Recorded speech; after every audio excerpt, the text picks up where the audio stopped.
इस वक्त मुस्लिम उम्मा जिन हालात से गुजर रही है और जिन हालात की तरफ इशारे दिए जा रहे हैं वो इंतहाई जो है वो फिक्र और तरद्दुद में इंसान को डालने वाले हैं।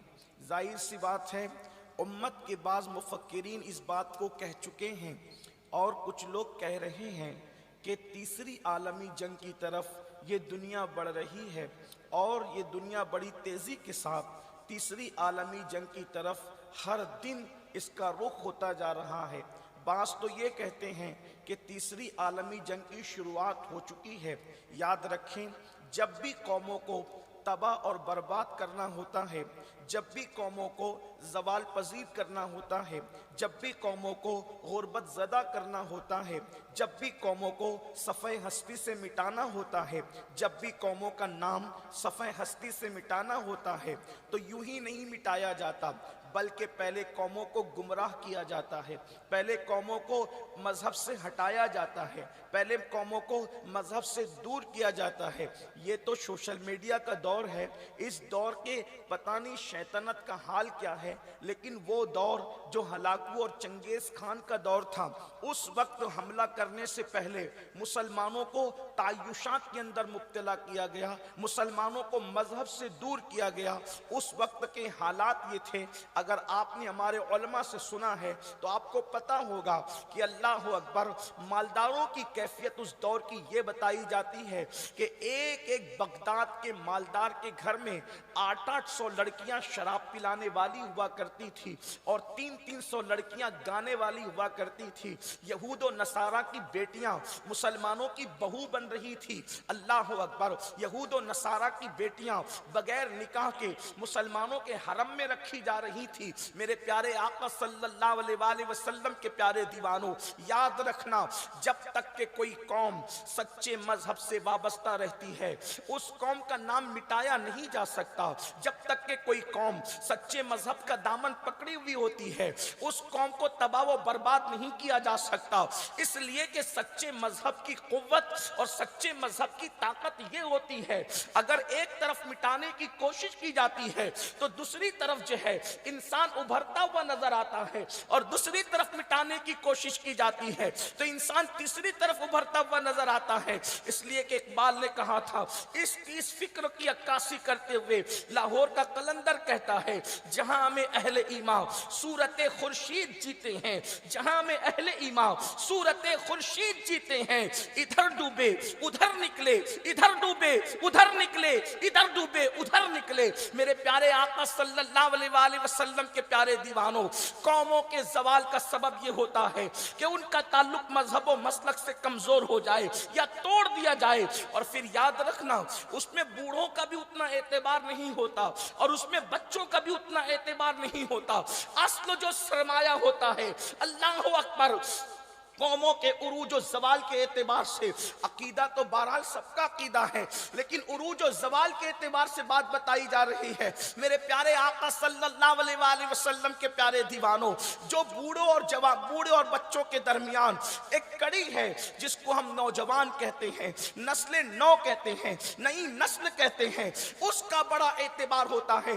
जिस कौम का जवान अल्लाह अकबर बेदार मगज़ हो जाए, जिस कौम का जवान दीनदार हो जाए, जिस कौम का जवान मजहब व मसलक का पासबान हो जाए, उस कौम का नाम तारीख में सुनहरी हरफों से लिखा जाता है। और जिस कौम का नौजवान ताजुशात में मुब्तला हो जाए, ऐश पसंदी में मुब्तला हो जाए, गुनाहों के अंदर मुब्तला हो जाए, वो ताजुशात की महफिलें सजाने लगे, जिना के अड्डों को आबाद करने लगे, शराब के अड्डों को आबाद करने लगे, दसिया के जंग के है, तो वो शिकायत कर रही है कि मेरे जैसा महबूब जिसके पास हो और फिर वो कोई और तरफ तवज्जो करे तो उससे बड़ा जफाकार कौन हो सकता है। अरे वो तो हुस्ने फानी है जिसे कब्रों के कीड़ों ने खा जाना है, वो तो हुस्ने फानी है जिसको बच्चों की विलादत ने खत्म कर देना है, वो तो हुस्ने फानी है जिसको बुढ़ापे के अंदर ढल के खत्म हो जाना है। लेकिन मैं तो ऐसा महबूब रखता हूं कि वो महबूब, उसका हुस्न फानी नहीं बल्कि अल्लाह अकबर, उनके हुस्न की शान तो ये है,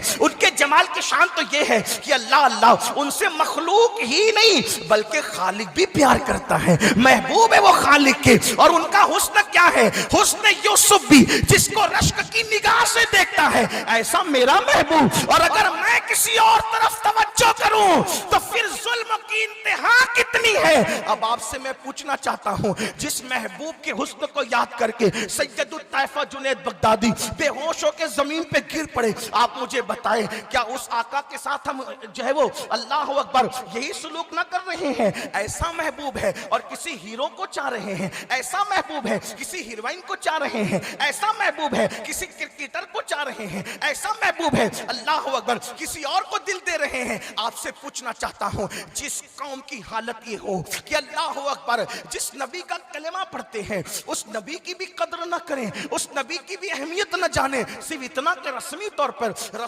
पर तो बड़े बड़े जुमले हैं, गुलामी रसूल में मौत भी कबूल है। रस्मी तौर पर तो जुमले ये है, लब्बैक या रसूल अल्लाह। मैं किसी नारे का मुखालिफ नहीं, लेकिन एक आपसे पूछना चाहता हूं, रसूल अल्लाह के नाम पर जान कुर्बान करने की बात करने वाले जवान, मुझे बता, तू कहता है लब्बैक या रसूल अल्लाह, मैं हाजिर हूं। कहां हाजिर है? मस्जिदों से तू गायब है, दाढ़ियां रखने की जगह से तू गायब है, अजान का जवाब देने की जगह से तू गायब है, सदका और खैरात से तू गायब है, ज़कात देने के तसव्वुर से तू गायब है। अल्लाह अकबर। हाल ये है, जो कौम दुनिया शायद हमारे नारे सुनकर पेट पकड़ पकड़ कर कहे लगाती होगी कि कैसे नादान है, जो कौम अपने नबी के नाम पर फज्र में 10 मिनट की नींद कुर्बान न कर सके, जो कौम अपने नबी के नाम पर 10 मिनट ज़ोहर और असर के लिए ना निकाल सके, ये कौम अपने नबी के नाम पे जान कुर्बान करेगी। लेकिन हंसने वाले हंसते हैं,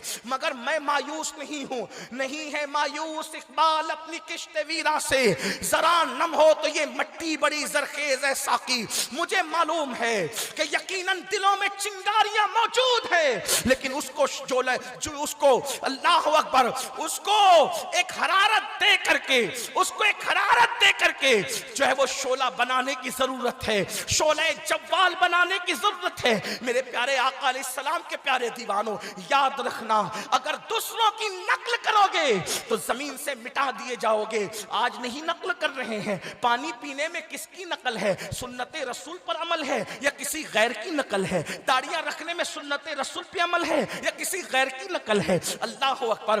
अल्लाह अकबर। खाना खाने में किसी गैर की नकल है या सुन्नते रसूल पर अमल है? शादी ब्याह करने में किसी गैर की नकल है या सुन्नते रसूल पर अमल है? तिजारत करने में, बात करने में, सच और झूठ के मामले में किसी गैर की नकल है या सुन्नते रसूल पर अमल है? नहीं नहीं, जिस तरफ मेरी कौम के जवान जा रहे हैं, तबाह होने वाली कौम का अंदाज यही होता है, तबाह होने वाली कौमों का तरीका यही होता है। अल्लाह अकबर। कितना अफसोस है ना, कौम के 16-16, 17-17 साल के लड़के अल्लाह अकबर नशे की लानत के अंदर डूबे हुए हैं। मुझे बताओ तो सही, कोई शराब पीकर, कोई गोलियां खाकर, कोई भंग खाकर, कोई चरस के जरिए से, कोई हुक्के के अंदर नशे की दवाएं लगा करके, अल्लाह अकबर, कोई सिगरेट के अंदर नशे की दवाएं लगा करके अल्लाह अल्लाह नशे में डूबा हुआ है। मुझे बताओ, नशा करने वाला जवान जब अपनी बीवी के बारे में कुछ सोच नहीं सकता, अपने बच्चों के मुस्तकबिल के बारे में कुछ सोच नहीं सकता,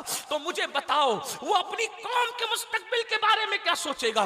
याद रखना, हमारी कौम को दीन से इसीलिए दूर किया जा रहा है ताकि तुम्हें तबाह करना आसान हो जाए। बकरी को रेवड़ से इसीलिए अलग करते हैं ताकि भेड़िया का हमला आसान हो जाए। जब तक के बकरियां रेवड़ में होती है, किसी भेड़िए की ताकत नहीं होती कि वो किसी बकरी पर हमला कर सके। ए मुस्तफा जान रहमत की भोली भाली उम्मत, अगर अब न समझोगे तो कब समझोगे? तुम्हें इसीलिए सिद्दीक अकबर, फारूक आजम, उस्मान गनी, मौला अली, अशरे मुबश्शरा, करबला वालों की फिक्र से इसलिए दूर किया जा रहा है ताकि तुम्हें लूटना, तुम्हें तबाह करना आसान हो जाए। आपसे पूछना चाहता हूं, अल्लाह अकबर, मैं नशा करने वालों के हवाले से सोचता हूं तो मुझे हैरत होती है कि मेरे नबी ने अपने सगे चचा के कत्ल करने वाले पर लानत नहीं फरमाई। तवज्जो करना, हजरत अमीर हमजा को जिन्होंने शहीद किया, हुजूर ने उन पे लानत नहीं की। जिन्होंने सीना चीरा, उन पे लानत नहीं की जिन्होंने सीना चीर कर कलेजा निकाल करके दांतों तले कच्चा चबा चबा करके थूक दिया। हुजूर ने उन पे लानत नहीं की।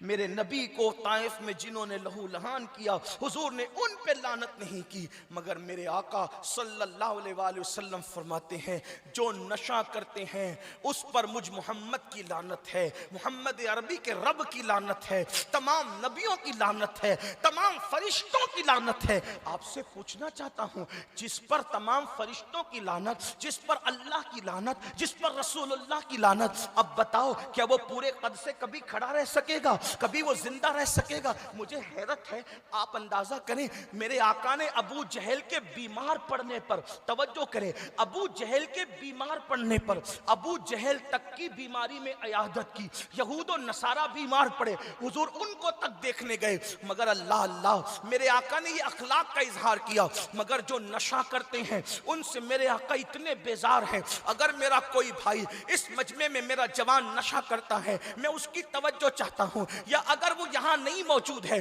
खुदा के लिए ये बात उन तक पहुंचे, क्योंकि ये मेरी नहीं बल्कि अपने नबी की बात है, अपने आका की बात है। मेरे आका सल्लल्लाहु अलैहि वसल्लम के दीवानों, जानते हो वो रसूल जो यहूद और नसारा की तक इयादत करें, वो रसूल जो अबू जहल की तक इयादत करें, लाला अखलाक पेश करने के लिए, खुल्के अजीम के इजहार के लिए, लेकिन अल्लाह अकबर जो नशा करते हैं उनको निशाने इबरत बनाने के लिए, नशा करने वालों को निशाने इबरत बनाने के लिए अल्लाह के रसूल का फरमान सुनो। मेरे आका अल्लाह अकबर फरमाते हैं, जिसको उम्मुल मोमिनीन सैयदा आयशा सिद्दीका बयान करती है कि अल्लाह के रसूल ने फरमाया अगर नशा करने वाले बीमार पड़ जाए, मेरे आका फरमाते हैं, रहमतुल लिल आलमीन फरमाते हैं, और किस तरह उनकी इबरत बयान हो रही है। आका फरमाते हैं नशा करने वाला बीमार पड़े, उनको देखने मत जाओ, उनकी इयादत करने मत जाओ। अल्लाह के रसूल अलैहि सलाम फरमाते हैं नशा करने वालों के साथ अपनी बेटियों के रिश्ते मत करो। मेरे आका इरशाद फरमाते हैं अल्लाह अकबर, वो कर्ज मांगे उसको कर्ज मत दो, उसकी कोई हाजत हो उसको पूरा मत करो, वो महफिल में आ जाए उसको जगह मत दो। आप पूछेंगे अगर हमने नशा करने वालों को कर्जा दिया तो, अगर हमने नशा करने वालों की हाजत पूरी की तो, अगर हमने नशा करने वालों को महफिल में जगह दी तो? अब मेरे आका फरमाते हैं, अब जरा इसको भी गौर से सुनना, उम्मुल मोमिनीन फरमाती हैं कि अल्लाह के रसूल को मैंने कहते सुना कि जिसने किसी नशा करने वाले को कर्ज दिया, जिसने किसी नशा करने वाले को कर्ज दिया, तो नशा करने वाले को कर्ज देना ऐसे ही है जैसे किसी मुसलमान के कत्ल पे मदद करना। यानी मुसलमान के कत्ल पे मदद करने वाले को जो जुर्म की सजा मिलेगी, वही नशा करने वाले को कर्ज देने वाले की सजा है। फरमाती उम्मुल मोमिनीन, मेरे आका ने फरमाया जिसने नशा करने वाले की हाजत पूरी की, गोया उसने इस्लाम को ढाने में मदद की, इस्लाम को तोड़ने में मदद की। और फरमाती है अल्लाह अकबर, अल्लाह के रसूल सल्लल्लाहु अलैहि वसल्लम इरशाद फरमाते हैं जिसने नशा करने वालों को अपनी महफिलों में जगह दिया, उन जगह देने वालों को अल्लाह कयामत के दिन अंधा उठाएगा। आपसे पूछना चाहता हूं ये इबरतें क्यों बयान की जा रही हैं? आप सोचेंगे हैरत है, यहाँ एक बात सवाल पैदा हो सकता है, काफिर की इयादत के लिए हुजूर जा रहे हैं और जो मुसलमान नशा कर रहा है उसके लिए इतनी सख्त बात क्यों है? तो उसको मैं थोड़ा सा आपके सामने पेश करूं। देखो एक बच्चा होता है पड़ोस का, वो स्कूल नहीं जाता, आपको कोई टेंशन होता है? नहीं होता। लेकिन एक दूसरा अपना बच्चा होता है, वो स्कूल नहीं जाता, तो आप एक जोरदार तमाचा मारते हैं। दूर से लोग देख करके कहते हैं यार क्या जालिम बाप है, अपने बच्चे को मार रहा है। लेकिन अगर वजह पता चल जाए कि क्यों मार रहा है, बोलो जब पता चलेगा स्कूल भेजने के लिए मार रहा है, डिग्री होल्डर बनाने के लिए मार रहा है, अपने बच्चे को पढ़ा लिखा बनाने के लिए, उसका मुस्तकबिल संवारने के लिए मार रहा है, बोलो तो क्या कोई जिसकी अकल सलामत है, जिसका शऊर सलामत है, जिसकी फिक्र सलामत है, क्या वो ये कर सकता है कि स्कूल जाने वाले बच्चे को मारना जुल्म है? नहीं, बल्कि हर आदमी कहेगा अच्छा कर रहा है। क्यों? इसलिए कि बच्चे का मुस्तकबिल संवारना चाहता है, बच्चे के मुस्तकबिल को सुधारना चाहता है। बिला तमसील अगर हुजूर अलैहिस्सलाम अपनी उम्मत के गुनहगारों के लिए अगर उनके सोशल बाइकाट की बात कर रहे हो या हुजूर अलैहिस्सलाम उनको तादीबी सजा देने की बात कर रहे हो, तो ये हुजूर अलैहिस्सलाम के दिल में उम्मत से नफरत नहीं है, बल्कि मेरे आका अपनी उम्मत की आखिरत को सुधारना चाहते हैं। इस तरह की इबरत की बात सुन करके लोगों की जिंदगियां बदलेगी, लोगों की जिंदगी में इनकलाब आएगा। मेरे प्यारे आका सल्लल्लाहु अलैहि वसल्लम के प्यारे दीवानों, बल्कि अल्लाह अकबर, नशा करने वालों के हवाले से एक रिवायत और पढ़ता हूं, वो दिल के कानों से सुन ले। अल्लाह अल्लाह, मेरे आका, आप सबके आका गैब दा नबी सल्लल्लाहु अलैहि वसल्लम इरशाद फरमाते हैं कि क़यामत के दिन जब नशा करने वाला अपनी कब्र से उठेगा तो उसका मुंह सूअर की तरह, खिंजीर की तरह होगा। अल्लाह अकबर, सिर्फ इतना नहीं बल्कि उसकी आंखों से खून के आंसू बह रहे होंगे और खून के आंसू बह रहे होंगे और उसके मुंह से पाखाना निकल रहा होगा, वो पाखाने की उल्टी कर रहा होगा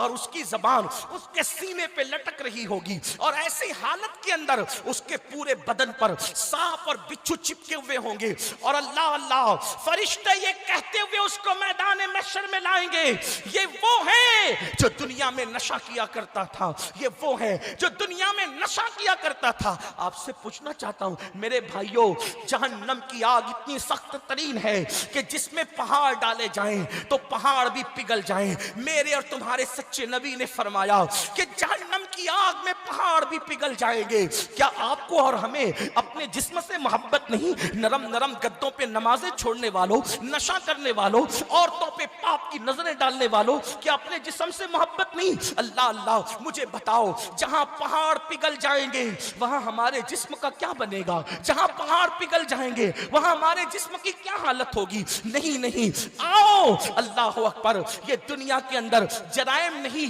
जराइम से इज्जत नहीं मिलेगी, जराइम से सुकून नहीं मिलेगा, गुनाहों से अल्लाह अकबर दिलों को करार नहीं मिलेगा। याद रखो, अगर दिलों को करार मिलेगा तो मुस्तफा जाने रहमत की मोहब्बत से मिलेगा, दिलों को करार मिलेगा तो नबी ये रहमत की सुन्नतों पर अमल करने से मिलेगा। मेरी कौम के जवानों, अपने मजहब का दामन न छोड़ो। आजकल तो अल्लाह अकबर सीरियलों की वजह से, ड्रामों की वजह से, फिल्मों की वजह से एक खामोश पैगाम नौजवान लड़कों को और लड़कियों को दिया जा रहा है। क्या मजहब में क्या रखा है? मजहब में क्या रखा है? मजहब में क्या रखा है? याद रखना, मजहब में क्या रखा है ये बात लोग सिद्दीक अकबर से पूछो। मजहब में क्या रखा है ये बात लोग बिलाल हबशी से पूछे। मजहब में क्या रखा है ये बात लोग हजरत खुबैब से पूछे। आप क्या समझते हैं मजहब को? अगर मजहब में कुछ रखा नहीं, तवज्जो करना, अगर मजहब में कुछ रखा नहीं है तो ये मजहबी लोगों के पीछे क्यों पड़े हुए हैं? अगर मजहब में कुछ रखा नहीं है तो ये मजहबी लोगों के पीछे पड़े हुए क्यों हैं? ये क्यों यूरोप वालों के पीछे नहीं पड़े हैं? ये क्यों मशरिक और मगरिब वालों के पीछे नहीं पड़े हुए? हमेशा लोग मजहबी लोगों के पीछे क्यों पड़े हैं? वो जानते हैं कि एक मजहबी अगर खड़ा हो जाए तो पूरी दुनिया में इनकलाब बर्पा कर सकता है। आज ये मैं आपको बताऊं, एक रिवायत पढ़ता हूं, कई किताबों में ये रिवायत है, उसका इतने मजमुआ पढ़ता हूं और फिर आपको बताता हूं मजहब बचाने के लिए सहाबा की कुर्बानियां क्या थी। अपने अल्फाज के जामे में पढ़ूंगा और इसी पर बात मुकम्मल हो जाएगी। अब आप जरा तवज्जो करें कि जवान सहाबा ने कुर्बानियां क्या पेश की, कैसी कुर्बानी दी है। आइए, और आज हम क्या कर रहे हैं। एक रिवायत है, इस्तिआब में भी मौजूद है वो रिवायत, और सीरत सहाबा में कमोबेश सब ने लिखी। छोटी छोटी किताबें भी अगर सहाबा की आजमाइशों पे लिखी गई उसमें भी ये रिवायत मौजूद है, जिसको मैं अपनी अल्फाज के जामे में पढ़ना चाहता हूँ थोड़ी सी उसअत के साथ, ताकि आपको बात समझ में आए। एक जवान थे, जवान हजरत सैयदना अब्दुल्ला, अब्दुल्ला उनका नाम था, अब्दुल्ला, और अब्दुल्ला देहात में रहते थे। ये भी आपको बताऊं, अगर कोई बंदा मजहब के और अपने नबी के लिए कुर्बानी दे तो फिर हुजूर उस पर कैसा करम करते हैं, हुजूर की रहमतें कैसे छमाछम। याद रखना, कहीं कुछ नहीं है और ये दुनिया फरेबी दुनिया है। ये जो हम दोस्तों से और मक्कारों से और दुनियादारों से सबसे लगे हुए हैं ना, हुजूर को छोड़कर, हुजूर को छोड़ के कह रहा हूं, हुजूर को छोड़ के लगे हुए, ये कौम इतनी फरेबी है कि लोग जनाजों में भी शरीक नहीं होते, ऐसे ऐसे बहाने करते। गालिब ने कहा था, हमने माना कि तगाफुल न करोगे लेकिन खाक हो जाएंगे तुम्हें, खाक हो जाएंगे मगर तुमको खबर होने तक। हाँ, लोग मगफिरत की दुआ तो क्या करें, हमने बड़े बड़े दोस्तों को देखा है, मगफिरत की दुआ तो क्या करें, मरने के बाद कहते हैं ऐसा था और वैसा था, मैं उसको जानता हूं वो बड़ा नालायक था। ये हाल है, यानी कि इतनी भी खूबियां बयान करके मगफिरत का सामान करने के लिए तैयार नहीं है, ये हाल है। और हम उन्हीं में डूबे हुए हैं। वो पैसा जो वारिसों का होना है, वो घर वाले जिन्होंने निकाल के दफन करना है, वो दोस्त जिन्होंने जनाजों में भी शरीक नहीं होना है, उनके लिए वक्त के वक्त लगा रहे हैं। और वो आमिना का लाल जिसने कब्र में थपकियां दे करके सुलाना है, उससे सच्चे दिल से इश्क करने के लिए तैयार कितने हैं। मेरे इमाम कहते हैं, माँ जब एक लौते को छोड़े आ आ कह के बुलाते ये है, बाप जहां बेटे से भागे लुत्फ वहां फरमाते ये है, बंदे को मरकत में थपक कर मीठी नींद सुलाते ये है, ठंडा ठंडा मीठा मीठा पीते हमें पिलाते ये है, कसरे दना तक किसकी रसाई जाते ये है, आते ये है, जाते ये है, आते ये जाते ये है, आते ये। अल्लाह अकबर। मेरे आका अलैहिस्सलाम के दीवानों, इसका ये मतलब नहीं कि हम लोगों से प्यार ना करें, हुजूर की उम्मती सबसे प्यार करो, अपनी जान से ज्यादा प्यार करो, लेकिन जब अल्लाह रसूल की खिदमत का वक्त आ जाए फिर लोगों को टाइम नहीं देना, लोगों के पास नहीं बैठना, सबसे उठ जाओ। उम्मुल मोमिनीन सैयदा आयशा सिद्दीका फरमाती है, हुजूर हमारे दरमियान रहते थे, लेकिन जब इबादत का वक्त आता था तो कैफियत ये होती थी जैसे हुजूर हमें पहचानते ही नहीं, ये कैफियत होती थी। तो आइए अपने आका के असहाब की जिंदगी को और बिलखुसूस एक जवान की जिंदगी को सुने, ताकि कैसी कुर्बानियां दी, फिर उस पर इनाम क्या मिला, आप उसको सुनेंगे तो आपको बड़ी हैरत होगी। अल्लाह अकबर। हजरत अब्दुल्ला देहात में रहते हैं, बचपने में यतीम हो गए हैं, बाप मर चुका था, बाप का इंतकाल हो चुका था। अल्लाह अकबर। चचा ने पाला था, माँ बेवा हो गई थी। अब्दुल्ला एक दिन देहात से शहर में आए, जहाँ शहर में आए अल्लाह अकबर देखा कि परवानों का जमघटा है। जाहिर सी बात है, परवाने देखकर इस बात का अंदाजा लगाना मुश्किल नहीं होता अहले अक्ल के लिए कि कोई शमा जल रही होगी। शमा जल रही है तभी तो परवाने का हुजूम है, कोई फूल खिला है तभी तो तितलियां मंडला रही है, कोई गुल है तभी तो बुलबुलें चहक रही है, कोई गुल है तभी तो भौरों की आवाजें आ रही है। यही तो कैफियत है। अब्दुल्ला ने जवान थे, जवानी की दहलीज पे कदम रखा था, जैसे ही देखा परवानों का हुजूम है, फौरन अंदाजा कर लिया कि कोई शम्मा जल रही होगी। जब देखा तो अल्लाह अकबर, क्या हुस्न था, क्या जमाल था, हुस्न का बाकपन क्या था, अल्लाह अकबर, जमाल की रहनाइयाँ क्या थी, आप अंदाजा करें मेरे आका अलैहिस्सलाम के दीवानों। अरे बिन देखे दुनिया ऐसी शैदाई है, तो जिन्होंने देखा होगा उनके दीदार की कैफियत क्या होगी। अल्लाह अल्लाह, मेरे आका का जमाल देखा, आका का हुस्न देखा तो देखकर देखते ही रह गए। किसी से पूछा कौन है, किसी बताने वाले ने बताया आमिना के लाल है, अब्दुल्ला का जिगर पारा है, और ये वही है जिन्हें दुनिया मोहम्मद कहती है, इन्होंने ही नबूवत का ऐलान किया है। अब्दुल्ला देखते हैं, देखते ही शहदाई हो जाते हैं। सहाबा कहते हैं अल्लाह के नबी के हुस्न और जमाल का आलम यह था कि अगर हुजूर से बिल फर्ज कोई मोजिज़े का ज़ुहूर ना भी होता तो हुजूर की खूबसूरती ऐसी मुतासिर कुन थी कि लोग सिर्फ हुजूर को देखकर कलेमा पढ़ के मुसलमान हो जाते। अल्लाह अल्लाह, अल्लाह अकबर, क्या हुस्न है। मेरे इमाम कहते हैं कि वो है नभाए नाजुक उनके, वो है लबहाए नाजुक उनके, हजार झड़ते हैं फूल जिनसे, गुलाब गुलशन में देखे बुलबुल, ये देख गुलशन गुलाब में है, सरताब कदम है तने सुल्ताने जमन फूल, लब फूल दहन फूल जकन फूल बदन फूल, वल्लाह जो मिल जाए मेरे गुल का पसीना, मांगे न कभी इत्र न फिर चाहे दुल्हन फूल, दिल अपना भी शहदाई है उस नाखुने पाका, इतना भी महे नौ पे न ए चरखे कोहन फूल, दंदानो लबो जुल्फ रुखे शाह के फिदाई है, दुर्रे अदर लाले यमन मुश्क खुतन फूल। अल्लाह अकबर। हुजूर का हुस्न देखा, आका का जमाल देखा और उन्हीं के शैदा हो गए, और उसके बाद कलेमा पढ़े मुसलमान हो गए। किसी को पता चला तो उनके घर जाके चुगली कर दी, वहां जाकर के बात लगा दी, देखा तुम्हारा बेटा अब्दुल्ला तो मुर्तद हो गया, वो मोहम्मद अरबी के हाथ में उसने कलेमा पढ़ लिया। अब्दुल्ला जैसे ही घर पहुंचे, खबर इस्लाम लाने की पहले से पहुंच चुकी थी, चचा के तेवर बदले थे। चचा ने कहा अब्दुल्ला मुझे पता चला है कि तू मुर्तद हो गया। हजरत अब्दुल्ला ने फरमाया चचा मुर्तद और बेदीन पहले था, अब मुझे मोहम्मद अरबी सल्लल्लाहु अलैहि वसल्लम का दामन मिल चुका है, मोहम्मदुर रसूलुल्लाह का दामन मिल चुका है, अब मैं मुर्तद नहीं बल्कि दीनदार हूं। अब्दुल्ला की ये बात सुनना था। और ये भी याद रखना, वो अब्दुल्ला जो चच्चा से पहले डर डर के बातें करते थे, अब ईमान मिल गया, इश्क रसूल मिल गया, मोहब्बत रसूल मिल गई, तो आंखों में आंखें डाल के बातें करने। पता क्या चला, इश्क इंसान को बेखौफ कर देता है, इश्क इंसान को निडर कर देता है, इश्क इंसान को अंजाम की परवाह किए बगैर बगैर मशरूत मोहब्बत करने का मशवरा देता है। याद रखना, आज मेरी कौम के जवान जो बुज़दिली का शिकार है, उसकी वजह यह है कि दिलों के अंदर वो मोहब्बतों की चमक दमक न रही, वो इश्क की रानाजा न रही, वो फिदाकारी का जज्बा न रहा, इसलिए बुज़दिली का शिकार है। मेरे प्यारे आका अलैहिस्सलातु व तस्लीम के प्यारे दीवानों, अरे सब तो जान बचाना चाहते हैं, लेकिन आशिक तो महबूब पर कुर्बान होना जानता है। अल्लाह अल्लाह सब बचने की बात करते हैं, वो इश्क में फना की बात करता है और यूं कहता है, मोरा तन मन धन सब फूंक दिया, ये जान भी प्यारे जला जाना।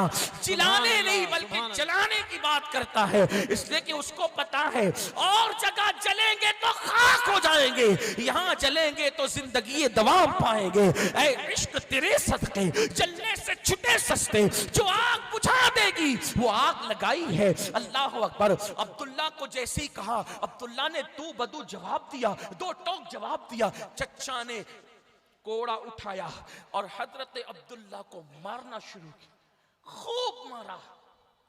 कहने वाले कहते हैं चच्चा मारते मारते थक गया, लेकिन अब्दुल्ला मार खाते नहीं थके, क्योंकि दिल में इश्क मुस्तफा की शम्मा रोशन हो चुकी थी। मैं उनको नहीं छोड़ूंगा। मोहम्मद अरबी रूही फिदा सल्लल्लाहु अलैहि वसल्लम छोड़ने की चीज नहीं है। जिनको उनके इश्क की लज्जतें मिल जाती, दो आलम से करती है बेगाना दिल को। अजब चीज है लज्जत आशनाई, शहादत है मतलूब मकसूद मोमिन, न माले गनीमत न किश्वर कुशाई। अल्लाह अकबर। इश्क की शमा क्या जल गई कि चचा मार रहा है, लेकिन अब्दुल्ला डटे हुए हैं। आपसे पूछता हूं, ऐ मेरी कौम के जवानों, इश्क मुस्तफ़ा का दावा करते हो, बताओ इस्लाम छुड़वाने के लिए हमें भी कोई मारता है, हमारी भी कोई पिटाई करता है, हमें भी कोई तंग करता है, मगर अफसोस आज इस्लाम से हमारा ताल्लुक कितना रह गया। थोड़ी देर गौर करें, सोचें। अगर ये जलसे की महफिल नहीं होती, किसी खानका में महफिल होती, तो मैं आपसे कहता कि आंख बंद करके गर्दन झुका करके सोचो कि इस्लाम से अपना ताल्लुक कितना रह गया, कितना ताल्लुक रह गया। 2 रकात जुमा का, 2 रकात जुमा का, या कभी कभी जबान से कलमा पढ़ लेने का, या निकाह के मौके पर इजाबो कबूल और खुतबे का कितना ताल्लुक है। इस्लाम से हमारा रिश्ता कितना है, क्या ताल्लुक है। जो कौम कलेमा पढ़कर भी अपने मजहब से दूर हो, फिर उस कौम की तबाही के अंदर देर कितनी बाकी है। जबल जैतून के करीब जब ईसाई दुनिया के बड़े बड़े मुफक्किरीन की मीटिंग हुई, तो उन्होंने यही तो तय किया था कि मुसलमानों में एक जमात और एक कौम ऐसी पैदा करना है जिसका अल्लाह रसूल से कोई ताल्लुक ही ना रह जाए। अब्दुल रहमान, अब्दुल सलाम, अब्दुल कुद्दूस नाम हो, लेकिन उनके अंदर मजहब बाकी ना रहे, उनके अंदर मजहब की चाशनी बाकी न रहे, उनके अंदर मोहब्बत की हलावत बाकी न रहे। देखो वो अपने मकसद में कितने कामयाब है।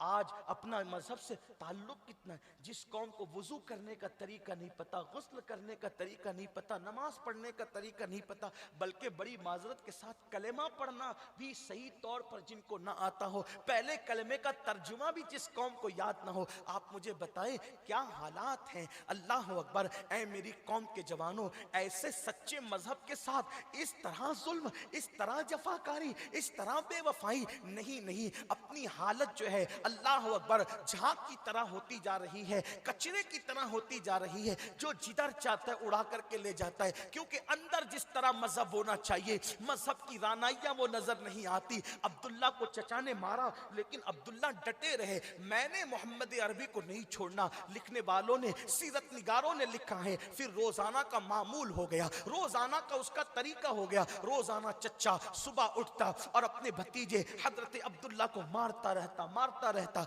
लेकिन आप जानते हैं, जब भी नफरतों की और मोहब्बतों की जंग होती है, जब भी नफरतों की और मोहब्बतों की जंग होती है, नफरतें हार जाती है, मोहब्बतें जीत जाती है। नफरतें कभी नहीं जीती है, हमेशा मोहब्बतों ने जीता है। अब्दुल्ला मोहब्बत करते थे, चचा नफरत करता था। मारते मारते थक गया और एक दिन वो आ गया कि चचा ने ये तय कर लिया, अब ये मोहम्मद अरबी रूही फिदा सल्लल्लाहु अलैहि वसल्लम का दामन नहीं छोड़ेगा। इसलिए अब्दुल्ला से कुछ कहना भी नहीं, अब्दुल्ला को मारना भी नहीं। अब हजरत अब्दुल्ला के गोया के आजमाइश के दिन खत्म हो गए, लेकिन एक बड़ी आजमाइश इंतजार कर रही थी। एक दिन वो आया, अब्दुल्ला माँ के पास रोजाना सुबह आते और आकर कहते, अम्मी जान मुझे अपने महबूब की बड़ी याद आती है, मुझे अपने आका की बड़ी याद आती है, मुस्तफ़ा जाने रहमत की बड़ी याद आती है। अम्मी इजाजत दो तो मैं अपने आका से मिलने जाऊं, अपने आका की जियारत के लिए जाऊं। माँ उनको समझाती और बहला करके कहती, बेटा अभी तो तेरे चच्चे ने तुझे मारना बंद किया है,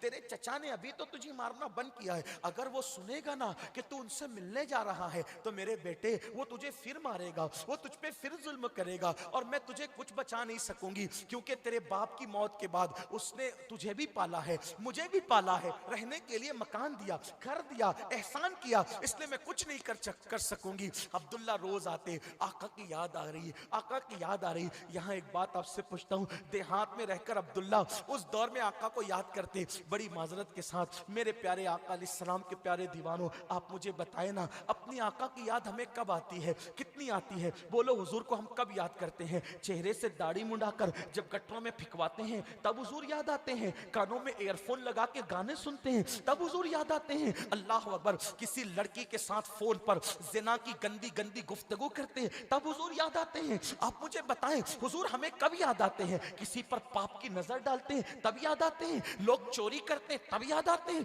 लोग नशा करते हैं तब याद आते हैं। कितना जुल्म है। अल्लाह अकबर, मेरे आका अलैहिस्सलाम के वो सच्चे असहाब जिन्होंने पल पल हुजूर को याद किया, मौत के वक्त हुजूर को याद किया, दुखों के वक्त याद किया, खुशियों के वक्त याद किया। आज हम, अल्लाह अकबर, बल्कि अपने नबी ने तो खुदा को देख कर भी हमें याद किया, हमारे आका ने खुदा को देख कर भी हमें याद किया और हम अपने नबी को गुनाहों में भूल गए, हमने अपने नबी को गुनाहों में गोया के फरामोश कर दिया। अल्लाह अकबर, अब्दुल्ला रोज कहते। एक दिन माँ ने कहा, बेटा ठीक है मैं तुम्हें जाने की इजाजत देती हूँ, जाओ बेटा, लेकिन एक शर्त है, पहले अपने चचा से इजाजत लेना, पहले अपने चचा से पूछना, अगर तुम्हारे चचा इजाजत देंगे तो फिर तुम चले जाना, मेरी तरफ से भी इजाजत होगी। सीरत निगार लिखते हैं, हजरत सैयदना अब्दुल्ला जब अपने चचा के पास पहुंचे और जाके कहते हैं, चचा मैं अपने आका मोहम्मदुर रसूलुल्लाह सल्लल्लाहु अलैहि वसल्लम की जियारत के लिए जाना चाहता हूँ, अपने आका की जियारत के लिए जाना चाहता हूँ, इजाजत है? तो चचा ने कहा, सोचा कि भाई ये मानेगा तो नहीं, इसको मना करूंगा तो ये मानेगा तो नहीं। हजरत अब्दुल्ला से उसने सोचा कि ऐसी सख्त शर्त लगाऊंगा, ऐसी कड़ी बात करूंगा कि ये जाने का नाम ही नहीं लेगा। अल्लाह अल्लाह, हजरत अब्दुल्ला से कहा, ठीक है अब्दुल्ला तुम जा सकते हो, लेकिन मेरी तरफ से एक शर्त यह है कि अगर तुम मेरे घर से बाहर निकलोगे उनकी जियारत के लिए, उनको देखने के लिए, तो मेरा हुक्म और फैसला यह है कि दोबारा तुम मेरे घर में लौट कर नहीं आ सकते, मैं दोबारा तुम्हें घर के अंदर नहीं लूंगा, दोबारा घर में दाखिल नहीं होने दूंगा। आप थोड़ा सोचो, ऐ जोधपुर के मेरी कौम के जवानों, सोचो एक जवान को इससे बड़ी धमकी क्या हो सकती थी कि मेरे घर से बाहर निकलेगा तो दोबारा घर में नहीं आना। इससे बड़ी धमकी कुछ नहीं। आज के दौर में भी अगर किसी जवान से कह दो जिसकी शादी नहीं, जिसके पास माल नहीं, जिसके पास कुछ नहीं, कि घर से बाहर निकल जा, दोबारा मत आना, तो उसके पैर कांपने लगते हैं, उसके वजूद पर कपकपी तारी हो जाती है। लेकिन वारे इश्क मुस्तफ़ा, वारे मोहब्बत रसूल, नौजवान सहाबे किराम का दीन पर इस्तिकामत, रसूलुल्लाह से दिली मोहब्बत, आका का इश्क और वो जज्बात दीन के लिए। हजरत अब्दुल्ला ने सुना कि चचा कह रहा है कि मेरे घर से निकलेगा तो दोबारा घर में मत आना, अब्दुल्ला ने कहा चच्चा, अगर मेरे आका की ज़ियारत आपके घर को छोड़ने की वजह से मिल सकती है तो सस्ता सौदा है, इससे ज्यादा सस्ता सौदा कुछ नहीं है। मैं वादा करता हूं चच्चा, दोबारा लौट करके आपके घर में कभी नहीं आऊंगा। ठीक है, मुझे इजाजत दीजिए, मैं चला जाऊंगा, फिर कभी घर लौट कर नहीं आऊंगा। यानी घर छोड़ दिया। अब उसके बाद चच्चा ने सोचा, अरे ये तो मेरी बात को मान चुका। फिर उन चच्चा ने फौरन तेवर बदले और फौरन पैतरा बदला और कहा, सुन, सिर्फ घर छोड़ने से काम नहीं चलेगा अब्दुल्ला, तेरे पास जितना माल है, माल, वो सब माल यहीं छोड़ के जाना पड़ेगा। एक माल की रत्ती भी ले जाने की इजाजत नहीं होगी। अब्दुल्ला ने कहा, चच्चा, अगर माल तजकर मेरे आका का दीदार नसीब होता है तो मैं माल भी छोड़ के जाने के लिए तैयार हूं। मैं कुछ नहीं लेकर के जाऊंगा चच्चा। वो तो हार रहा था बाजी और अपने आशिक भतीजे के सामने जो है वो बिल्कुल छोटा सा नजर आ रहा था, लेकिन उसने इसी पे बस नहीं किया। मेरी कौम के जवानों, अगर ये बात किताबों में ना आती तो शायद मुझे बयान करने का हौसला ना होता। उसने तीसरा पैतरा बदल के कहा, अब्दुल्ला, सिर्फ घर छोड़ने और माल छोड़ने से काम नहीं चलेगा। तेरे बदन पर जितने कपड़े मौजूद हैं वो भी मेरे दिए हुए हैं। जब तेरा बाप मर गया था तो मैंने पाला, मैंने पोसा, मैंने रखा, तुझे तेरी माँ पे एहसान किया, और ये कपड़े भी तेरे वजूद पर मेरे दिए हुए हैं। अगर तू उनसे मिलने जाना चाहता है तो तुझे ये कपड़े भी उतार देने पड़ेंगे। किताबों में मौजूद है। आपसे पूछता हूँ, इस मंजिल पर आकर एक इंसान क्या कर सकता था? इस मुकाम पर आकर एक इंसान क्या कर सकता था? लेकिन मेरे आका के असहाब ने जैसी कुर्बानी दी है, उस कुर्बानी का कोई तसव्वुर तक नहीं कर सकता। इतना सुनना था, अब्दुल्ला, कपड़े भी उतारने पड़ेंगे। हजरत अब्दुल्ला ने कहा, चच्चा, अगर तेरे कपड़े उतार कर दे देने से मेरे नबी की ज़ियारत होती है तो ये सौदा भी सस्ता है। और हजरत अब्दुल्ला ने, जवान अब्दुल्ला ने, जिन्होंने जवानी की दहलीज पर अभी कदम रखा था, उसके कपड़े उसके हवाले किए और अपने सतर को छुपाया। सतर छुपाकर माँ के पास आए और अम्मी से कहा, माँ, अपने बेटे को अब मदीने जाने की इजाज़त दो, लेकिन कुछ कपड़ों का इंतज़ाम कर दो माँ। माँ, मुझे कुछ कपड़े चाहिए। माँ ने देखा तो माँ की आंखों में आंसू आ गए। माँ तो माँ होती है। माँ ने कहा, मेरे बेटे, तू जानता है कि मैं बेवा हूँ, मैं तुझे कपड़े नहीं दे सकती, मैं कोई कपड़ों का इंतजाम नहीं कर सकती, लेकिन मेरे बेटे, मेरे पास एक दुपट्टा है, ये दुपट्टा लेकर के चला जा और जल्दी से जा, अगर वो आएगा तो अभी ये दुपट्टा भी छीन लेगा। माँ ने एक दुपट्टे को अपने बेटे के हवाले किया। तारीख गवाह है, लोग क्या इश्क की बातें करते हैं, लोग क्या रसूल अल्लाह की मोहब्बत की बातें करते हैं। अल्लाह अकबर। उस जवान सहाबी ने कपड़े दे दिए, सतर छुपाया, माँ से कहा, माँ कपड़े, तो माँ ने एक दुपट्टा दिया। हजरत अब्दुल्ला ने उस एक दुपट्टे के दो टुकड़े किए और दो टुकड़े करके एक बांधा नीचे और दूसरा डाला ऊपर। उस दिन से अब्दुल्ला का लक़ब पड़ गया, अब्दुल्ला जुल बिजादैन। अल्लाह अकबर। आप अंदाजा फरमाएं। और कपड़ा लपेट कर, अब जरा सुनना, इस रिवायत को मैं अपने अल्फाज के जामे में हजरत अल्लामा अरशदुल कादरी से रोशनी लेते हुए उस पर गुफ्तगू कर रहा हूं, जरा तवज्जो से सुनना। अब्दुल्ला ने ऊपर का कपड़ा, एक कपड़ा ऊपर डाला, एक नीचे। सर्दी के दिन थे, सर्दी के दिन थे। आप राजस्थान वालों, राजस्थान में जिस सर्दी का तसव्वुर आप नहीं कर सकते, उससे ज्यादा सर्दी मदीने मुनव्वरा की होती है और गिरद नवा की होती है। बड़ा बहुत खूबसूरत सर्दी होती है। अब्दुल्ला निकले, कोई सामान नहीं, कोई साथी नहीं, कुछ नहीं। इश्क की राहें ऐसी ही होती है। बड़ी माजरत के साथ, अगर सिर्फ नातों को सुनकर 10 की फटी नोट देने से इश्क की सनद मिलती तो हर आदमी आशिक होता। ये बच्चों का खेल नहीं है। हजरत शाह नियाज बे नियाज कहते हैं, बुल हवस पाओ न रखियो इस राह के बीच, बुल लहमुल हवस पाँव न रखियो, इस राह के बीच इश्क है ये राह गुजरे आम नहीं। ये सबका काम नहीं है, बल्कि ये भी कहूँ उलमा की मौजूदगी में नमाजी बनना आसान, हाजी बनना आसान, गाजी बनना आसान, बल्कि शहीद होना भी आसान। लेकिन इश्क की मंजिल उससे भी कठिन मंजिल है, इश्क का मकाम उससे भी कठिन मकाम है। अल्लाह अल्लाह, हर जवान आज इश्क का दावा कर रहा है। आपसे पूछता हूं, क्या इसका कोई तसव्वुर है हमारे पास? अल्लाह अल्लाह, अब्दुल्ला ने तो इश्क में माँ छोड़ दिया, चचा छोड़ दिया, घर छोड़ दिया, कपड़े छोड़ दिए, माल छोड़ दिया, सब छोड़कर हुजूर की तरफ हिजरत कर रहे हैं। हमने नबी के लिए गुनाह भी छोड़ा है, हमने नबी के इश्क में गुनाह भी छोड़ा है। जब छोड़ने की बात आती है तो सब भाग जाते हैं, नारा लगाने की बात आती है तो बड़े बड़े नारे और दावे करते हैं। सुन लो, इन नारों की पोल कब्र में खुलेगी। इन नारों की पोल जो है, जो सिर्फ ज़बानी नारे लगा रहे हैं, हम नारे के मुखालिफ नहीं। नारा अगर दिल से लगे, खालिद की तरह, फारूक आजम की तरह, बिलाल हबशी की तरह, दहकते हुए अंगारों पर बिलाल ने नारा लगाया था, अहद अहद अहद। लेकिन आज तो हम शोर शराबे के लिए नारा लगाते हैं। नहीं, ये जो नारे के पीछे हमारे अंदर अमल का जज्बा नहीं है, कब्र में पता चलेगा खुद फरेबी का शिकार थे, खुद फरेबी का शिकार थे, शैतान के हाथों इगवा थे। नहीं नहीं, जहां इश्क़ मुस्तफा होगा वो नबी को तकलीफ देने वाली हर चीज छोड़ देगा, नबी की राह में दीवार बनने वाली हर चीज छोड़ देगा। अल्लाह अकबर। हजरत अब्दुल्ला ने सब छोड़ा। माँ किसे कहते? माँ, हाँ, वो माँ छोड़ रहे, यहाँ नशा नहीं छूट रहा है। वो चचा छोड़ रहे, यहाँ गाने और म्यूजिक नहीं छूट रहे हैं। वो अपना घर छोड़ रहे, यहाँ दाढ़ी मुंडाना नहीं छोड़ सकते, बेनमाजीपन नहीं छोड़ सकते। नहीं नहीं, ये रसूमात की बातें निजात की तरफ नहीं, बल्कि धोखा फरेब है। और बड़ी माजरत के साथ जोधपुर वालों, अगर ये सुनने आए हो कि इस स्टेज पे आपको ये कहा जाए कि अल्लाह का चेहरा देखो और फलां का चेहरा देखो और जन्नती हो जाओ, शायद इतनी हिम्मत मेरे अंदर नहीं है कि मैं जिनके खात्मे की भी कोई गारंटी नहीं है, उनके चेहरे दिखा के तुम्हें जन्नत बांटने की बात करूं। मैं आपके साथ ये खुद फरेबी नहीं कर सकता। सुन लो, जिन्होंने रसूलुल्लाह का चेहरा देखा था वो भी पूरी पूरी रात मुसल्लों पर रोते थे।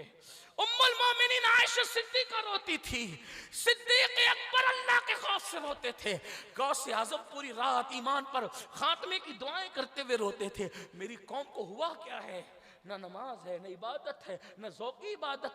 वो कौन सा जुर्म है जो कौम में मौजूद नहीं? और उसके बाद जन्नत के ख्वाब देख रहे हैं। जन्नत इतनी सस्ती नहीं जितना हमने कर दिया, और उतनी महंगी भी नहीं जितनी अहले बिदत ने कर दिया।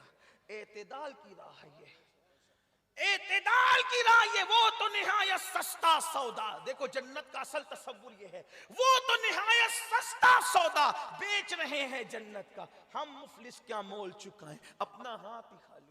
ये है तसव्वुर असल जन्नत का। ना उतना सस्ता जितना स्टेजों से हो रहा है, और ना उतना कीमती और महंगा जो अहले बिदत के इज्तिमात से हो रहा है, बल्कि ये इमाम अहले सुन्नत के, वो तो निहायत सस्ता सौदा।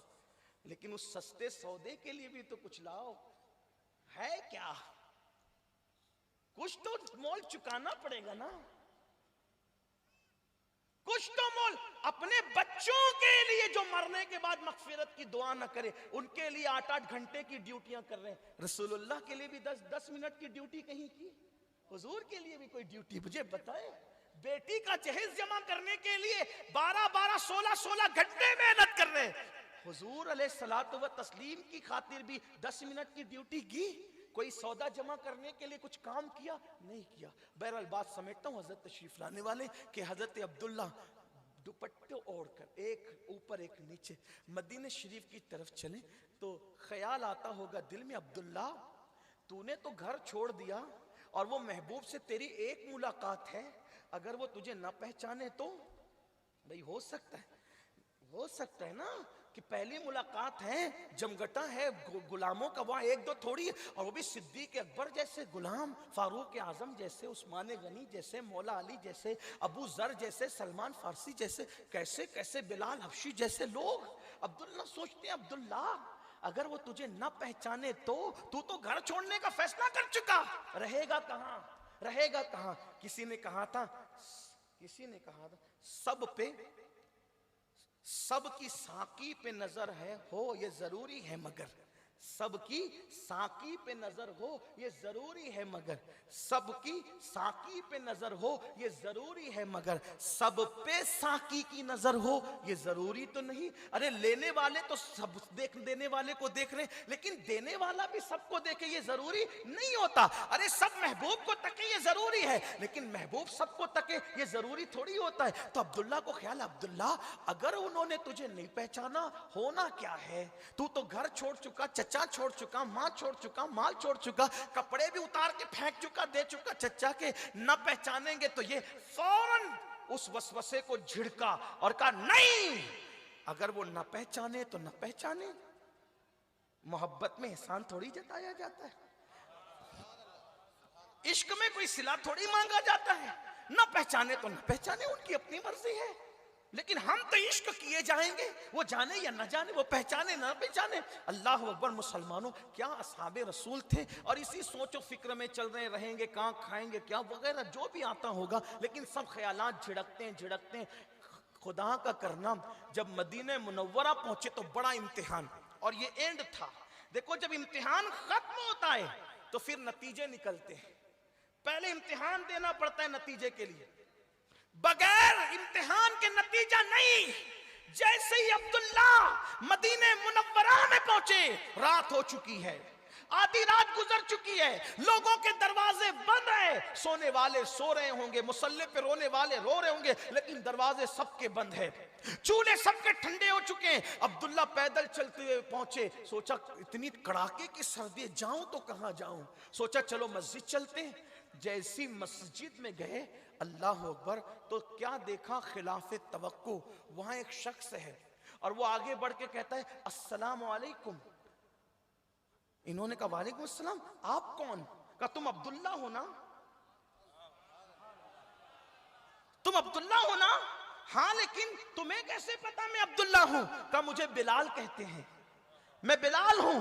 कहा तुम्हें कैसे पता कि मैं अब्दुल्ला हूं? तो कहा आज रात जब इशा की नमाज पढ़ाकर हुजूर घर जा रहे थे तो मुझसे कहा बिलाल, मेरा एक गुलाम है, मेरे इश्क में घर छोड़ के, माल छोड़ के, चचा और माँ छोड़कर, दो टुकड़े लपेटकर, दो दुपट्टे के टुकड़े लपेटकर मेरी मोहब्बत में मदीने आ रहा है। मदीने की सर्दी उससे बर्दाश्त नहीं हो सकेगी, वो आए ना तो मेरा ये कंबल उसको उड़ा देना, मेरा ये कंबल। कोई ऐसा भी महबूब है, कोई ऐसा भी आका है? अब्दुल्ला रो पड़े। मैं तो सोच रहा था कि वो मुझे पहचानेंगे कि नहीं पहचानेंगे। अब्दुल्ला ये क्या है? वो तो मेरे हाल से इतने वाकिफ है कि मैं कब आ रहा हूँ, कैसे आ रहा हूँ, किस पोजीशन में आ रहा हूँ, क्या लेके आ रहा हूँ, क्या छोड़ के आ रहा हूँ, वो सब जानते हैं। फरियाद उम्मती जो करे हाले ज़ार में, मुमकिन नहीं कि खैरे बशर को खबर न हो, वल्लाह वो सुन लेंगे, फरियाद को पहुँचेंगे। इतना तो हो कोई कि आ करे दिल से। कहते हैं कि बड़े होने वाले छोटों को नहीं जानते, लेकिन ये सबसे बड़े हैं, मगर उम्मत से प्यार कितना करते हैं। अरे नादान, अल्लाह अकबर मेरे भाई, वो हमें सिर्फ पहचानते नहीं है, बल्कि वो तो हमारे कदमों की आहटों को भी पहचानते हैं, वो तो उम्मत के पैरों की आहटों को भी पहचानते हैं। हजरत अब्दुल्ला ने नबी रहमत का कंबल ओढ़ा, कैफियत बदल गई। वो रात कैसे गुजरी ये तो अब्दुल्ला जानते हैं, लेकिन अपनी बात मुकम्मल करते हुए अब अब्दुल्ला पूरी रात इंतजार करते रहे। शायद पूरा सफर इतना कठिन न रहा होगा जितना वो रात का समा कि कब आएंगे वो, कब आएंगे वो, कब आएंगे वो, कब आएंगे वो। देखूंगा, आंखें ठंडी करूंगा, दिल को चैन अता करूंगा। अल्लाह अल्लाह, उन्हों वो याद आते हैं तो इतना मजा आता है। उनके निसार कोई कैसे ही रंज में हो, जब याद आ गए हैं सब गम बुला दिए हैं। अरे जब वो याद आते हैं तो हालत ये होती है, वो सामने आए तो मंजर क्या होता होगा। अल्लाह अकबर। अब्दुल्ला इंतजार कर रहे हैं। सुबह हुई, आका तशरीफ लाए, नमाज फज्र हुई। कैसे गुजरी वो घड़ी, हजरत अब्दुल्ला अल्लाह अकबर नमाज के बाद बैठ गए, कंबल ओढ़ा हुआ था। अब्दुल्ला ने शायद सोचा होगा कैसे तारुफ कराऊंगा, मैं ही अब्दुल्ला हूँ, मैं ही अब्दुल्ला हूँ, मैं ही अब्दुल्ला हूँ। ऐसे में ये सोचते होंगे, सहाबा बैठे थे, सहाबा की तरफ हुजूर का रुख था। आका ने सबको देखा, अल्लाह अल्लाह उठ गई जिस तरफ, दम में दम आ गया।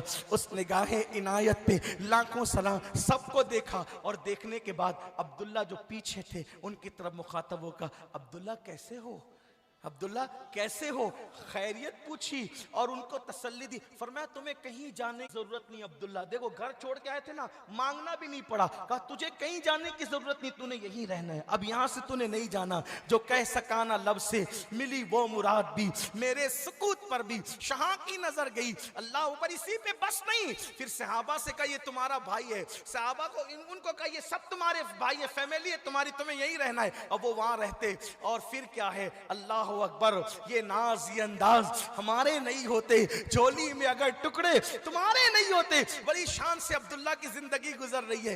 एक दिन अब्दुल्ला ने शायद जोर से तिलावत की या जोर से जिक्र किया, फारूक आजम को बर्दाश्त न हुआ, आपने उनको खूब डांटा, जोर से डांटा, इतना डांटा कि उनको रोना आ गया, क्योंकि पहली बार डांट पड़ी थी और वहाँ एक डिसिप्लिन था, मस्जिद नबवी शरीफ का एक अपना मियार था, मिजाज था।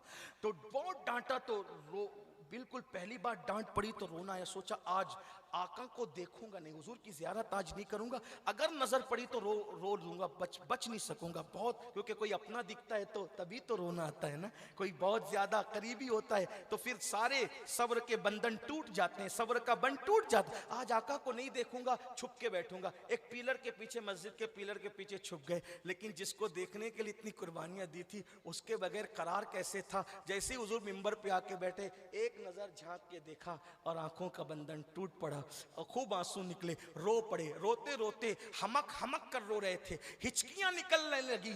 अगर आका उनको बुला लेते तो भी अब्दुल्ला की मेराज थी। यही तो खुसूसियत है हमारे आका की, किसी का दिल रखना कोई इनसे सीखे, किसी का दिल रखना कोई इनसे सीखे, अहले वफा के साथ जाने वफा का अंदाज कोई इनसे सीखे। आका ने जैसे ही अब्दुल्ला की आवाज सुनी, पूछा अब्दुल्ला है? किसी ने कहा हाँ अब्दुल्ला रो रहे हैं। आका मिंबर छोड़ के उतरे, आका मिंबर छोड़ के उतरे, अब्दुल्ला को सीने से लगाया। अल्लाह अकबर। हम जैसे गुलामों पे इतना करम है तो अब्दुल्ला तो अहले वफा में से थे। हम तो ये कहते हैं, हजरत मिर्जा अब्दुल शकूर ने कहा था कि लगाते हैं उसको भी सीने से आका जो होता नहीं मुंह लगाने के काबिल। मैं तो जिगर मुरादाबादी के दो मिसरों पर बहुत कुर्बान। वो कहते हैं अब और नहीं काम जिगर हमको किसी से, लोग नफरतें करें, लोग गालियां दें, लोग कुछ भी करें, अब हो और नहीं काम जिगर हमको किसी से, काफी है बस एक निस्बत सुल्तान मदीना। सबको छोड़ो यार, उधर दिल लगाओ जो जाने वफा है, जो शान वफा है। वफा ने जहां से वफा सीखी है, सब छोड़ देंगे वो नहीं छोड़ेंगे, सब बेवफाई करेंगे वहां से ऐसा तसव्वुर नहीं है। आओ उन्हीं से दिल लगाए, उन्हीं के हो जाए, सबसे कट कर उनसे ताल्लुक जोड़ ले। और वो ताल्लुक जोड़ने का आसान जरिया है, अल्लाह से रिश्ता जोड़ने के लिए रसूलुल्लाह के करीब आना जरूरी है। और हुजूर के करीब आने के लिए दुरूद पाक की कसरत करो, दुरूद शरीफ के रंग में डूब जाओ, इंशाअल्लाह हुजूर से रिश्ता जुड़ जाएगा। दुरूद पढ़ो नमाज की पाबंदी के साथ, कसरत से पढ़ो। सबसे मुख्तसर दुरूद है सल्लल्लाहु अलैहि वसल्लम। ये दुरूद शरीफ पढ़ते रहो, जिंदगी गुजारते रहो। हर दर्द की दवा है सल्ले अला मोहम्मद, तावीज हर बला है सल्ले अला मोहम्मद। ये नाम कोई काम बिगड़ने नहीं देता, बिगड़ी भी बना देता है सब नाम मोहम्मद। अब्दुल्ला को सीने से लगाया, खूब हमक हमक कर रोए। पूछा क्या हुआ अब्दुल्ला, क्या हुआ अब्दुल्ला, क्या हुआ अब्दुल्ला? कुछ नहीं कहते, फारूक आजम है मेरे आका, मेरे माँ बाप आप पे कुर्बान, मैंने इनको डांटा है। क्यों डांटा? इसलिए डांटा। ये अब्दुल्ला उमर जो कह रहे हैं सही है कि तुमको डांटा इन्होंने? हाँ यार सुला, लेकिन इतनी बड़ी हस्ती की शिकायत नहीं करना चाहता था, बर्दाश्त न हुआ। आका ने जो जुमला कहा ये उनकी खुसूसियत पे दलालत करता है। मेरे आका ने कहा उमर और दूसरे सब सुन लो, अब्दुल्ला ने बड़ी कुर्बानियां दी है, इसलिए इसको कोई डांटा न करे, ये जो करे इसको करने दो, ये जो करे इसको करने दो।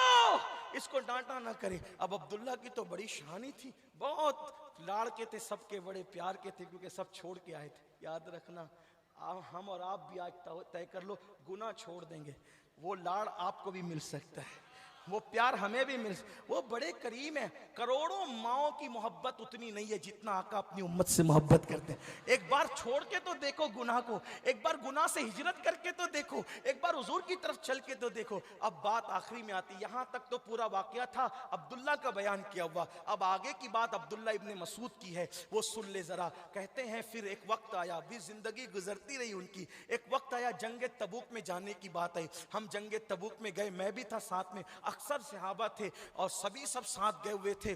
बड़ा उसरत का दौर था, तंगी का दौर था, तकलीफ का दौर था। कहा एक दिन मैं तबूक में सोया हुआ था, ऐसे में मुझे दिल में बेचैनी हुई कि अब्दुल्ला इब्ने मसूद चलो हुजूर से मिलते हैं। आधी रात को मैं उठा, हुजूर के खैमे में गया, आका नहीं थे। फिर हजरत अबू बकर के खैमे में गया, वहां नहीं थे। फिर हजरत उमर के खैमे में गया, वो भी नहीं थे। मैंने कहा अल्लाह खैर, तीनों अपने अपने खैमे में नहीं। तो मेरी नजर पड़ी, एक मशअल जल रही है, मशअल समझते हैं ना, मशअल जल रही है और वहां पर भीड़ इकट्ठी है। मैं जैसे ही गया तो क्या देखा कि अब्दुल्ला का इंतकाल हो। वही अब्दुल्ला छोटी उम्र में यानी जवानी में दुनिया से कूच कर गए, तबूक में उनका विसाल हुआ, अब्दुल्ला का विसाल हो गया। तो लोग कह रहे थे या रसूल अल्लाह, देखो हुजूर से वफा करने वालों, हुजूर से दिल लगाने वालों को हुजूर इनाम क्या देते। लोग कहते हैं आका मदीने मुनव्वरा का दस्तूर है कि किसी का इंतकाल होता है तो उसको घर वाले गुस्ल देते, कफन पहनाते हैं। इसका तो कोई है ही नहीं, इसका कोई रिश्तेदार ही नहीं है, इसको कौन गुस्ल देगा। तो आका ने फरमाया अबू बकर उमर इनको गुस्ल देंगे और अबू बकर उमर इनको कफन पहनाएंगे। सहाबा के इमामों से गुस्ल दिलवाया आका ने और सहाबा के इमामों से कफन पहनवाया। क्या मुकद्दर है मेरे भाइयों, बताओ, सोचो तो सही। वो सिद्दीक अकबर आका जिसके बारे में फरमाए पूरी उम्मत का ईमान एक पल्ले में और अबू बकर का ईमान एक पल्ले में, तो अबू बकर का ईमान भारी पड़ेगा लोगों के ईमान पर। यह सिद्दीक अकबर, और आका फरमाते हैं अबू बकर उमर गुस्ल देंगे। और उसके बाद जब गुस्ल दे के कफन पहना दिया गया तो सरकार को लोगों ने देखा, अब कब्र में कौन उतरेगा। तो आका ने फरमाया अब्दुल्ला की कब्र में मैं खुद उतरूंगा, अब्दुल्ला की कब्र में मैं खुद। लोग कहते हैं हुजूर कब्र में आते हैं, मैंने कहा वफा कर ले, तेरे जाने से पहले वो तशरीफ ला, हुजूर से वफा कर ले, तेरे जाने से पहले वो करम, उनके करम की इंतहा ही नहीं है। फरमाया मैं उतरूंगा। और जब हुजूर अलैहिस्सलाम की कब्र में उतरे तो अब्दुल्ला इब्ने मसूद कहते हैं हुजूर, वो मंजर मुझे अब भी याद है कि हुजूर ने उनको अपने हाथों में लिया और हाथों में लिया और उनका चेहरा देखते थे तो मशाल की रोशनी में हुजूर की आंखों में आंसू मुझे चमकते हुए दिख रहे थे। वो आंसू गिरते थे, दाढ़ी पर आते थे और अब्दुल्ला के चेहरे पर आते थे। और मैंने कभी किसी पे रश्क नहीं किया, मैंने कभी किसी पे रश्क नहीं किया, लेकिन उस वक्त मैं तमन्ना कर रहा था कि काश ऐ अब्दुल्ला इब्ने मसूद, अब्दुल्ला जुल्बजादैन आज ना जाता दुनिया से, इसकी जगह मेरी मौत हो जाती तो मैं भी हुजूर की बाहों में होता। क्योंकि कोई नमाज़े कफन में ले जाएगा, कोई रोजे ले जाएगा, कोई कुछ ले जाएगा, ये सब के साथ अब्दुल्ला अपने कफन में मुस्तफा जाने रहमत के आंसू लेकर के जा रहे हैं।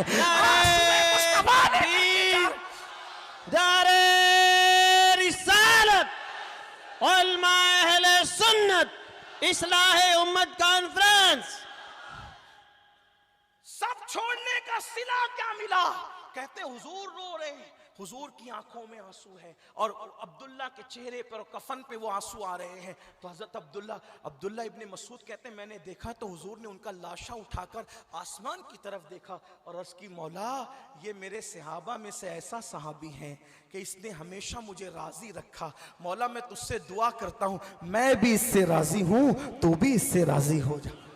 ये उनकी जिंदगी का ऐन है जिन्होंने कुर्बानी दी। मेरे अजीज, मेरे भाइयों, आज हम नौजवान हैं, अल्लाह ने जवानी दी है, अपनी जवानी को गाने, नाच, तमाशे, शराब, जुआ इस तरफ खर्च न करो, बल्कि ये जिंदगी का कीमती सरमाया, ये टिमटिमाता हुआ दिया, ये टिमटिमाता हुआ दिया पता नहीं कब खत्म हो जाए, जिंदगी कब तमाम हो जाए। इसलिए आओ अपने आका से इश्क करो, अपने दीन पर सख्ती के साथ जमे रहो और खुद ही नहीं बल्कि अपनी औलाद को भी दीन का जज्बा उनके अंदर पैदा करो, उनको दीनदारी सिखाओ, कुरान की तालीम सिखाओ, दुनियावी एजुकेशन में खूब आगे बढ़ाओ, लेकिन पहले उनको मुसलमान बनाओ, उनको खूब तालीम दो दीन की, सुन्नतें सिखाओ, मजहब सिखाओ, मसलक सिखाओ। और मेरे आका ने तो हमें पाबंद किया है। आका फरमाते हैं अपनी औलाद को 3 बातें सिखाओ, अपने नबी की मोहब्बत, नबी की अहले बैत की मोहब्बत और कुरान की तालीम। आका ने 3 बातें सिखाने का सबसे पहले हुक्म दिया। आइए हम भी अपनी औलाद को दीन के मामले में मजबूत करें, इतना दीन अकीदा उनको पिला दें, इतना इश्क रसूल उनके दिलो दिमाग में रचा बसा दें कि दुनिया की कोई ताकत उनका ईमान न छीन सके, उनका अकीदा न छीन सके। कौम की बेटियों से भी कहता हूं, एक माँ अपने बच्चे को सबसे बड़ा आशिक रसूल भी बना सकती है और दुनिया का कुत्ता भी बना सकती है। आज औरतों की जिम्मेदारी, औरतें खुद महसूस करें। आज औरतें सीरियल देखें, फिल्में देखें, तमाशों में मसरूफ रहें। इसीलिए बहुत सारी बच्चियों को दीन नहीं पता, मजहब नहीं पता, इसलिए जब रिश्ता नहीं आता तो बहुत सारी बच्चियां बेबाकी की वजह से किसी और का भी हाथ पकड़कर निकल जाती है। मेरी गुजारिश है, ए कौम की बेटियों, उनका हाथ क्यों पकड़ती हो जो अल्लाह व रसूल के वफादार ना हुए? अरे नादान, जो अल्लाह रसूल का वफादार ना हुआ वो तेरा कब वफादार हो सकता है? इसलिए याद रखना, जिनकी किस्मत और मुकद्दर में पत्थर हो वो किसी से कब प्यार कर सकते हैं? ए मेरी कौम की बेटी, अगर रिश्ता आए तो भी,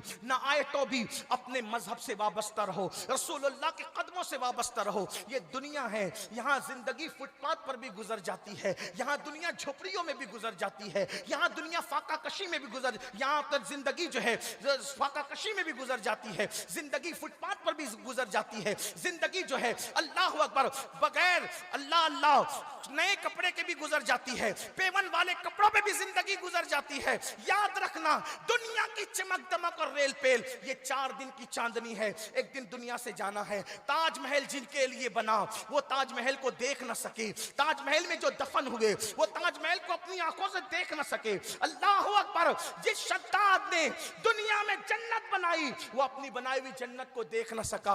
याद रखो, अगर अल्लाह रसूल को राजी कर लिया, अगर लोगों ने तुम्हें कचरे की कुंडी के करीब दफन किया तो भी इंशाअल्लाह तुम्हारी कब्र जन्नत के बागों में से बाग होगी। और अगर अल्लाह रसूल को राजी न कर सके तो कितने ही कीमती गुंबद में दफन हो जाओ, ऊपर से कोई फूल डालेगा लेकिन अंदर से डंडे पड़ रहे होंगे, अंदर से चाबुक पड़ रहे होंगे, अंदर से कब्र जहन्नम के गड़ों में से गड़ा होगा। इसलिए दुनिया की चमक दमक न देखो, दुनिया की रेल पेल न देखो। आज थोड़ी सी दुनियावी तालीम मिल जाती है, गलत सोहबत मिल जाती है, लोग कहते हैं मजहब में क्या रखा है। याद रखना, मजहब में क्या रखा है हजरत अब्दुल्ला ने बताया, इन सहाबा की कुर्बानियों ने बताया। और जो मजहब पर सख्ती से अमल पैरा रहे, ये मजहब की बरकत है।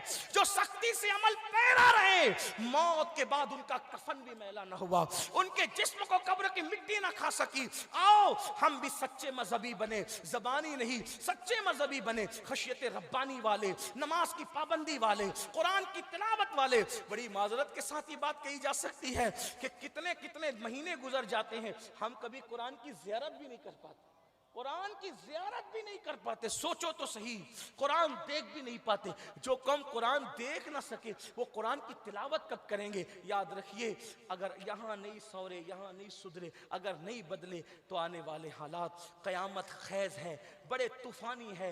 इन हालात के अंदर अगर अपने आप को बचाना है तो मजहब के सिवा कोई चारा नहीं है। मजहब जलील करने नहीं आया, मजहब जलीलों को इज्जत देने आया है। मजहब गिराने नहीं आया, मजहब गिरतों को उठाने आया है। मजहब जो है अल्लाह अकबर नीचा दिखाने नहीं आया, मजहब नीचों को ऊपर उठाने आया है। मजहबी ने तो अरब के बोरिया नशीनों को कैसर और किसरा का ताजदार बनाया है। मजहबी ने तो अल्लाह अकबर गुमनामों को नामवर बनाया है। मजहबी ने तो गुमराहों को आसमान हिदायत का तारा बनाया है। जो न थे खुद राह पर औरों के हादी बन गए, क्या नजर थी जिसने मुर्दों को मसीहा कर दिया। अल्लाह हम सबको अमल की तौफीक अता फरमाए।